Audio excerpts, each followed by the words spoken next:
Hello hello sir, auto book பண்ணியிருந்தீங்களா? Sir ஆமாம் sir எங்கே சார் இருக்கீங்க? சார், அமௌண்ட் எவ்வளோ காமிச்சிது?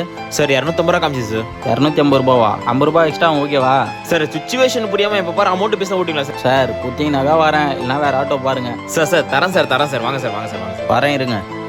சார், லொக்கேஷன் வந்துட்டேன், சீக்கிரமாக வாங்க சார். சார் வரேன் சார். ப்ரோ, என்ன ப்ரோ ஆச்சு? சார் ஹாஸ்பிட்டல் போகணும் சார். உட்காருங்க ப்ரோ, வேகமாக உட்காருங்க. சீக்கிரம் சார்.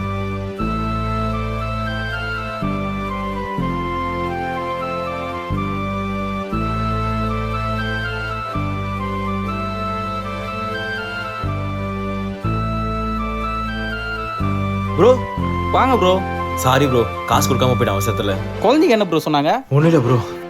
ஒன்றும் பிரச்சனை இல்லை. ஒன்றும் பிரச்சனை இல்லை ப்ரோ. சாரி ப்ரோ, ஏதாவது பேசியிருந்தா. இந்தாங்க ப்ரோ, கேஷ் வச்சு. Okay bro. கேஷ்லாம் வேணாம் ப்ரோ, வைங்க. ஏன் ப்ரோ? ஆட்டோ அன்னைக்கு இன்னைக்கு என்றைக்குமே பிரசவத்துக்கு மட்டும் இல்லை, எமர்ஜென்சினாலே இலவசம் தான். ஆட்டோ ஓட்டுற அண்ணனுங்க 50 ரூபாய் எக்ஸ்ட்ரா கேட்டாக்கா நம்ம கொடுக்கறதுக்கு யோசிக்கிறோம். ஆனால் அவங்க என்றைக்குமே பிரசவத்துக்கு ஆட்டோ இலவசமாக ஓட்டுற தவறுனதே இல்லை. இந்த வீடியோ ஆட்டோ ஓட்டுற அண்ணனுங்களுக்கு, என்னோட அண்ணனுங்களுக்கு சமர்ப்பணம்.